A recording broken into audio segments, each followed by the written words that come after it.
The Galactic Union Military Academy floated in the cold darkness of space like a metal flower.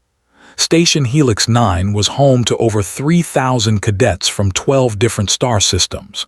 Here, young soldiers learned to fight, to lead, and to protect the peace that held the galaxy together.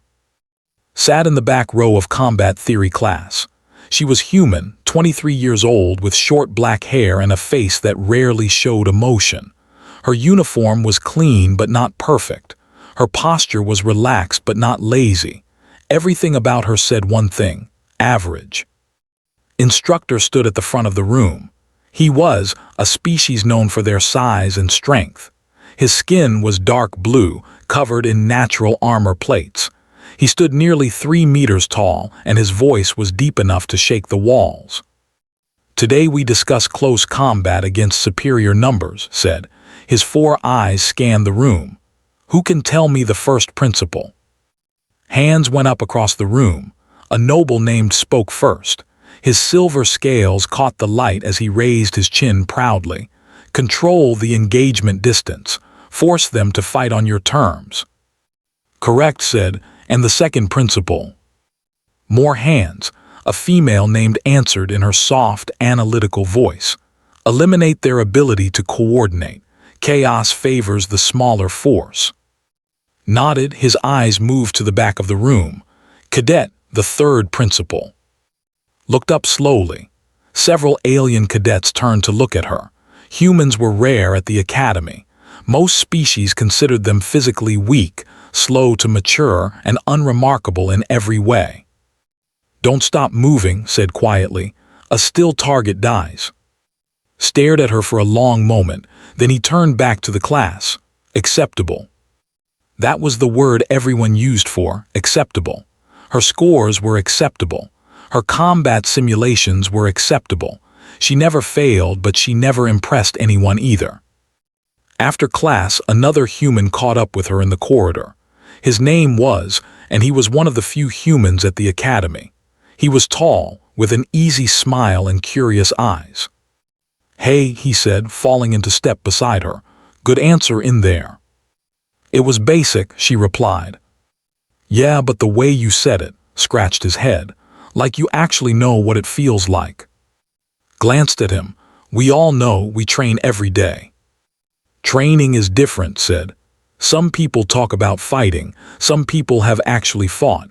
You talk like someone who has actually fought." Said nothing. They walked in silence for a while. "I watched your simulation scores," continued. "You always finish right at the minimum passing level, every single time, the exact same score." "I am consistent." "No one is that consistent by accident." Stopped walking. "Are you hiding something?" She stopped too. For a moment something flickered in her dark eyes. Then it was gone, replaced by her usual calm expression. "I am here to learn," she said simply, "not to stand out." Before could respond, alarms began to ring throughout the station. Red lights flashed in the corridor. A voice came over the speakers, speaking in the calm tone used for routine announcements. "Attention all personnel. Command has received a priority alert from Frontier Sector 7. All 4th-year cadets report to hangar bays for immediate deployment. 3rd-year cadets remain on standby. This is not a drill." Cadets began running through the corridors. The mood changed instantly from casual to tense. Watched them go, her expression unchanged. "Frontier Sector 7, said, his face pale. "That's where the colony worlds are. What's happening out there?" Turned and began walking toward the observation deck. Something bad. They reached the deck just as the main screens activated. A news broadcast filled the display, showing burning cities and fleeing civilians. The reporter's voice was shaking. "The Dominion has launched a full-scale invasion of 3 Galactic Union colony worlds. Casualties are estimated in the hundreds of thousands. Union forces are responding, but the attack was completely unexpected. The Dominion had been dormant for over a century. No one knows why they have returned to war." Stared at the screen. Around them, cadets of various species gathered, their faces showing fear, confusion, and anger. The said from nearby, her usual calm voice was strained. They nearly destroyed the Union 100 years ago, if they are back at full strength. They won't reach this station, said confidently. We are far from the front lines, the fleet will stop them. Watched the screen in silence. Her eyes moved across the footage, studying the soldiers, their weapons, their formations. She noticed things that others missed. The way they moved in perfect sync, the heavy armor that covered their bodies, the long blades built into their arms. She had seen soldiers like this before. Not specifically, but soldiers built for one purpose, killing. Was watching her, you okay? Fine, she said. But her hands had tightened into fists at her sides, and deep inside her chest, something cold and familiar was waking up, something she had buried a long time ago. The war had come, and no matter how hard she tried to be normal, to be average, to be just another cadet, knew the truth. War did not care about what you wanted to be. War only cared about what you were, and was something that the Academy had never seen before. 3 days passed. The news from the front grew worse with every hour. 2 more colony worlds had fallen. The Galactic Union fleet was fighting hard, but they were faster, stronger, and more brutal than anyone remembered. At the Academy, training continued, but the mood was different. Cadets whispered in the corridors. Some could not sleep. Others trained harder than ever, as if preparing for something they hoped would never come. Continued to be average. She attended classes, completed exercises, and scored exactly at the minimum level, but noticed that she spent more time near the windows, watching the stars, watching for something. On the 4th day, it arrived. The alarms were different this time, louder, faster. The lights turned from red to orange, a color that had never seen before. All cadets to emergency shelters, the announcement said. Station defenses are engaging hostile forces. This is not a drill. Repeat, this is not a drill. Was in the cafeteria when the first explosion hit. The entire station shook. Trays flew across the room. Cadets screamed and ran for the exits. Grab's arm, we need to go. She did not move. Instead, she looked up at the ceiling, listening. Another explosion, this one closer, then another. The pattern was familiar. Boarding pods, she said quietly. They are not just attacking, they are coming inside. As if to prove her words, a massive crash echoed from somewhere above. Then the sound of metal tearing. Then screams. Instructor's voice came over the speakers, calm but urgent. Third-year cadets, move to Sector D. Security forces are engaging the enemy in Sectors A and B. Do not engage. Repeat, do not engage. Move to Sector D for evacuation. The cafeteria emptied quickly, moved with the crowd, but her eyes were scanning everything. The exits, the corridors, the emergency panels on the walls. She was mapping the station in her mind, calculating distances and angles. They were halfway to Sector D when they found them. The wall exploded inward. 3 massive figures stepped through the smoke and dust. Shock troopers. They stood over 2 meters tall, covered in black armor. Their arms ended in long, curved blades that dripped with something dark. The cadets froze, let out a small cry, raised his training weapon, but his hands were shaking so badly he could barely aim. Run, said quietly. No one moved. Fear had frozen them in place. The lead made a sound like grinding metal. It might have been laughter. It raised its blade arm and stepped forward. Moved. She crossed the distance in less than a second. Her hand found the gap in this armor between the helmet and the chest plate. She struck once, twice, 3 times. The trooper fell. The second trooper swung its blade at her. She ducked under it, grabbed its arm, and twisted. The blade came free. She used it to cut through the third trooper's leg, then drove it into the second trooper's throat. 3 shock troopers, 3 seconds. Stood among the bodies, breathing slowly. The alien blade was still in her hand. She turned to look at her classmates. They stared at her like she was a stranger, like she was something from a nightmare. Whispered, "What are you?" She did not answer. More sounds were coming from the corridor behind the broken wall. Many more. "Take the others," said. Her voice was different now, colder. "Go to Sector D, do not stop for anything." "What about you?" asked. Looked at the corridor where the sounds were growing louder. "I will hold them here." "That is suicide," said. The instructor had appeared from a side passage, his own weapon ready. His 4 eyes studied with a mix of confusion and something else. Respect, perhaps, or fear. "No," said simply, "it is not." She dropped the blade and picked up 2 smaller weapons from the fallen troopers. She checked them quickly, testing their weight and balance. Then she began walking toward the sounds. "Cadet, I order you to fall back," shouted. Stopped, she looked over her shoulder. For the first time since had known her, she smiled. It was not a happy smile. It was the smile of someone saying goodbye to a dream. "I was never really a cadet," she said. "I am sorry." Then she disappeared into the smoke. Stood frozen for a moment, then he grabbed shoulder. "Move now, all of you." They ran. Behind them they heard sounds that would stay in their memories forever. Blades clashing, bodies falling, screaming in languages they did not understand. And through it all, moving like a ghost through a graveyard, one small human doing impossible things. Looked back once, just once. Through the smoke, he saw standing in the middle of a corridor filled with soldiers. She was not running, she was not hiding. She was walking toward them. And they were the ones who looked afraid. Deep inside Station Helix 9, in a reinforced bunker beneath the command center, Academy Commander watched the security feeds. She was a species known for their calm minds and analytical thinking.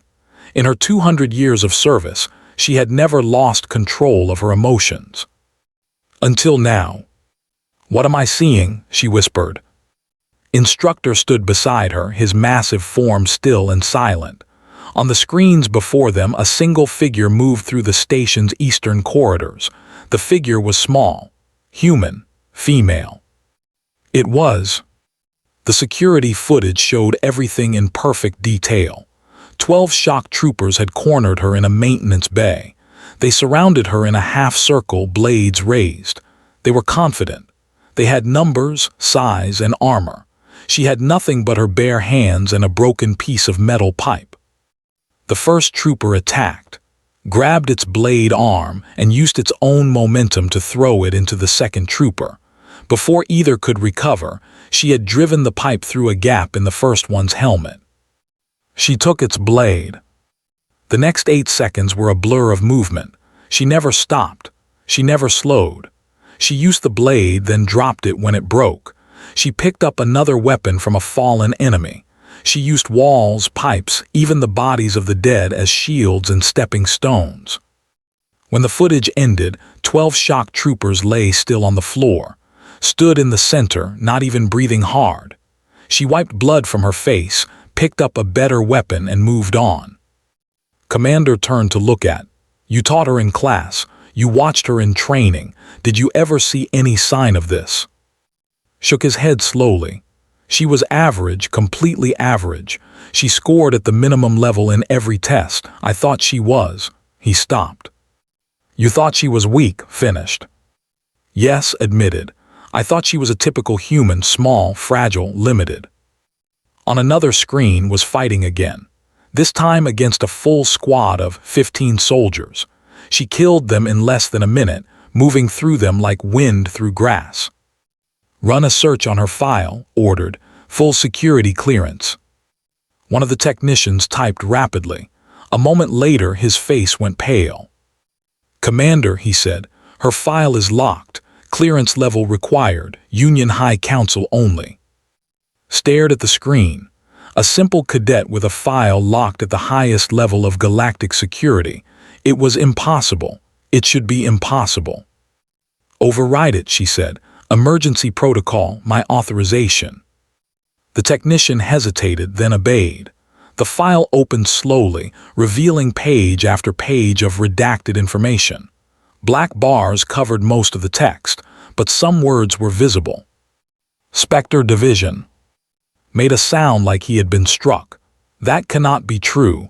Spectre Division is a myth, a story humans tell to scare their enemies. Apparently not, said quietly. On the screens had reached the station's reactor core. A team of engineers was trying to plant explosives. If they succeeded, the entire station would be destroyed, killing everyone aboard. 30 soldiers guarded the engineers. Heavy armor, heavy weapons, the best troops the Dominion had. Walked through the door alone. The battle lasted 4 minutes. Commander and everyone in the bunker watched in complete silence. They saw take wounds that should have killed her. They saw her keep fighting. They saw her adapt to every weapon, every tactic, every trick they tried. When it was over, she stood in a room full of the dead. The explosives were disabled. The reactor was safe. The station would survive. Sat down against a wall. For the first time, she looked tired. Blood ran from cuts on her arms and face. Her uniform was torn and burned. A cadet lay nearby, wounded but alive. Crawled over and began bandaging his wounds with strips torn from her own clothing. Her hands were gentle now. Careful. She saved us, said. His voice was thick with emotion that rarely showed. One human girl saved the entire station. Commander pulled up another screen. It showed a communication log from the command ship. She translated the alien text aloud. All units retreat from Eastern Sector immediately. Unacceptable casualties from single hostile combatant. Recommend orbital strike to neutralize. Repeat, all units retreat. Do not engage the human. The bunker was silent. Finally spoke. What is Spectre Division? What did they do to her? Looked at the screens, watching tend to the wounded cadet with gentle hands. The same hands that had killed over 60 elite soldiers in less than an hour. I do not know, she admitted, but I think we are about to find out exactly what humanity has been hiding from the rest of the galaxy. On the screen, looked up at a security camera. For just a moment she seemed to look directly at them. Her eyes were empty, exhausted, sad. Then she went back to helping the wounded. And Commander felt something she had never felt toward a human before. Fear. The battle for Station Helix 9 ended 12 hours after it began. Union reinforcements arrived and pushed the fleet back into deep space. The station was damaged but standing. 342 cadets and staff had died. Without, that number would have been over 3,000. She was found in the medical bay, still helping the wounded. When security officers came to escort her to the command center, she did not resist. She simply nodded, finished bandaging a cadet's arm, and followed them without a word. The command center was full when she arrived. Commander sat at the head of a long table. Instructor stood behind her like a blue mountain. Other senior officers filled the remaining seats. At the back of the room, behind a security barrier, stood the surviving cadets from class. Was among them. So were, and dozens of others. They all stared at, as she walked to the center of the room and stopped. She looked small. Her uniform was ruined. Bandages covered her arms and neck. Dark circles shadowed her eyes. She looked like what she was supposed to be, a tired young woman who had been through something terrible. But everyone in that room had seen the footage. They knew what she really was. Commander broke the silence. Cadet, or should I say, operative of Earth Spectre Division. Did not react. You unsealed my file. Emergency protocol, said. Given the circumstances, I believe it was justified. She picked up a data pad and began reading. Name, family name classified, age 23 Earth years, service record 7 years active duty with Earth Defense Force Spectre Division. Confirmed operations 43, details classified, current status, voluntary discharge, enrolled at Galactic Union Military Academy under Observer Protocol. She set down the pad. Would you like to explain what any of this means? Was quiet for a moment. Then she spoke, her voice flat and calm. After first contact, humanity realized something. We were physically weaker than almost every species in the galaxy. Slower, smaller. We had no natural weapons, no armor, no special abilities. If war ever came, we would lose. She paused. So we created something to balance the scales. Spectre division. Children were selected at young ages based on specific mental and physical traits. We were trained in ways that I am not permitted to describe. We learned to fight against enemies who were bigger, stronger, and better equipped. We learned to win anyway. Instructor leaned forward. Children, you were trained as soldiers when you were children. I was 6 years old when I began training, said simply. I completed my first operation when I was 16. I served for 7 years before I requested discharge. The room was completely silent, felt sick. 6 years old, she had been 6 years old. Why are you here? Commander asked. Why come to our academy if you were already trained? Observer protocol said. Earth wanted to evaluate Galactic Union training methods to see if there were techniques we could learn. I was chosen because I requested a quieter assignment. I was tired of operations, tired of killing. I wanted to see if I could be something else, something normal. Her voice cracked slightly on the last word. It was the first emotion she had shown. Stepped forward, past the security barrier. Guards moved to stop him but waved them back. Said, why did you hide your strength? Why pretend to be average? She looked at him. For a moment her mask slipped and he saw something underneath. Pain, loneliness, a desperate hope that kept being crushed. Because I wanted to know if I could still be a person, she said quietly. If I showed what I could do, everyone would treat me like a weapon, like a monster. I did not want that. I wanted friends. I wanted to laugh at stupid jokes and complain about homework and be afraid of tests like everyone else. I wanted to be normal. Tears were running down her face now, though her expression barely changed. I know what I am. I know what I was made to be. But I hoped that maybe here I could be something more than just a killer. The room was silent. Many of the cadets were crying too. Even, who had always been cold and proud, looked shaken. Instructor moved. His massive form crossed the room in 3 steps. He stopped in front of and looked down at her. Then slowly he knelt. In culture, kneeling was the highest gesture of respect. It was reserved for heroes and legends, for those who had earned honor beyond measure. You saved my students, said. You saved this station. You could have hidden. You could have let us die, but you chose to fight. You chose to reveal what you are in order to protect those who had never shown you kindness. He bowed his head. Whatever you were made to be, that choice was yours, and it was the choice of a true warrior. One by one, other officers stood and bowed. Then the cadets. Even Commander rose from her seat and inclined her head. Stood in the center of the room, tears streaming down her face, surrounded by the respect she had never expected to receive. Walked up to her and did something simple. He hugged her, and for the first time in 17 years, cried. The footage leaked 3 days after the battle. No one knew who released it. Perhaps a technician who wanted the galaxy to see. Perhaps an officer who believed the truth should be known. Perhaps Commander herself, though she never admitted it. Whatever the source, the effect was immediate and enormous. Across 12 star systems, billions of beings watched a single human female walk through the like they were nothing. They saw her kill 67 elite shock troopers with her bare hands and stolen weapons. They saw her take wounds that should have been fatal and keep fighting. They saw her save a station full of aliens who had never treated her as anything special. The commentary flooded the galactic networks. Humans have no claws, one analyst wrote. No fangs, no armor, no venom. They are soft and slow and small, so they adapted. They became something else. something that does not need natural weapons because it turns everything into a weapon. A military historian posted his own analysis. Watch her movement patterns.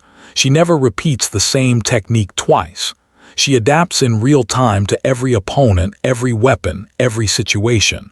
This is not training.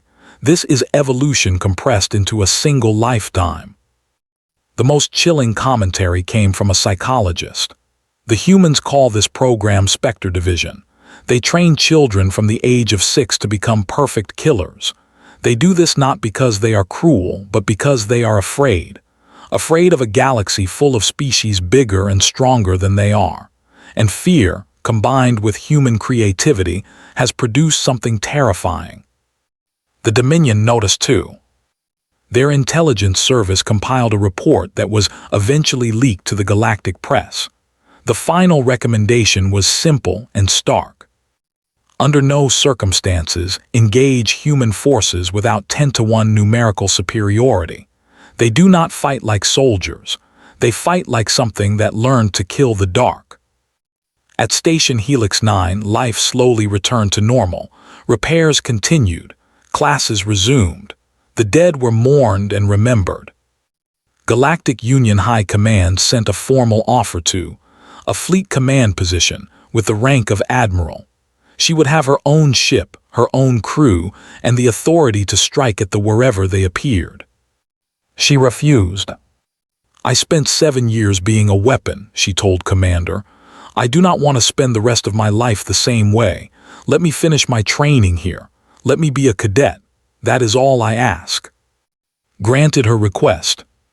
The next morning, walked into combat theory class and sat in her usual seat at the back of the room. She was still bandaged. She still looked tired, but she was there. Every cadet in the room turned to stare at her. Pulled out her and looked at the schedule.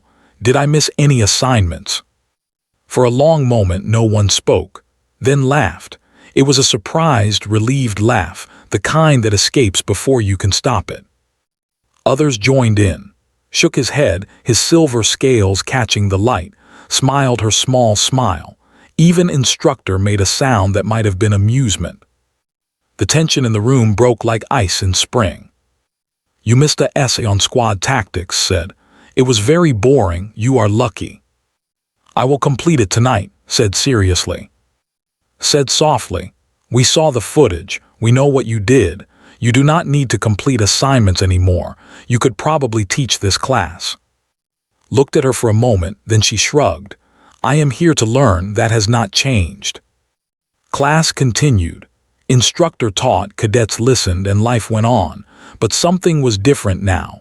When asked questions, he looked at with respect instead of dismissal. When cadets discussed tactics, they included her in the conversation. When someone told a joke, they made sure she heard it. She was not invisible anymore, but she was not feared either. She was simply one of them, finally.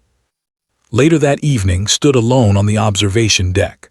Stars filled the viewport, scattered across the black like drops of cold fire. Somewhere out there, the war continued.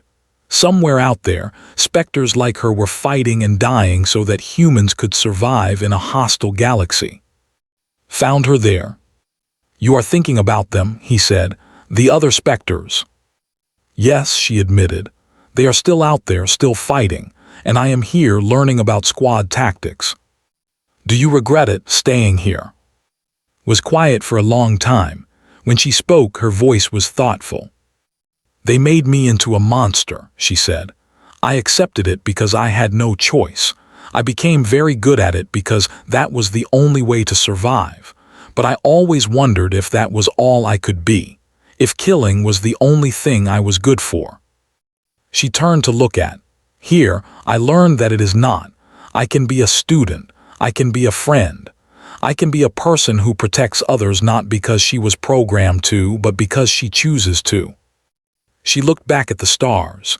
They wanted me to be a monster. I was one for a long time, but maybe I can also be something else.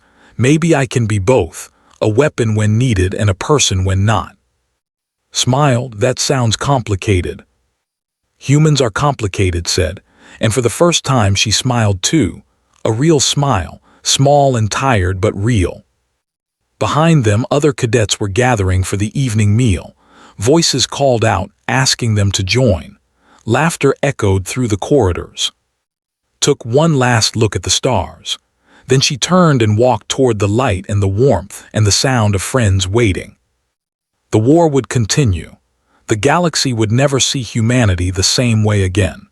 And somewhere, in a classified file that would eventually be unsealed, historians would write about the day a quiet cadet revealed what humans truly were. But that was for tomorrow. Tonight was going to have dinner with her friends. And that was enough.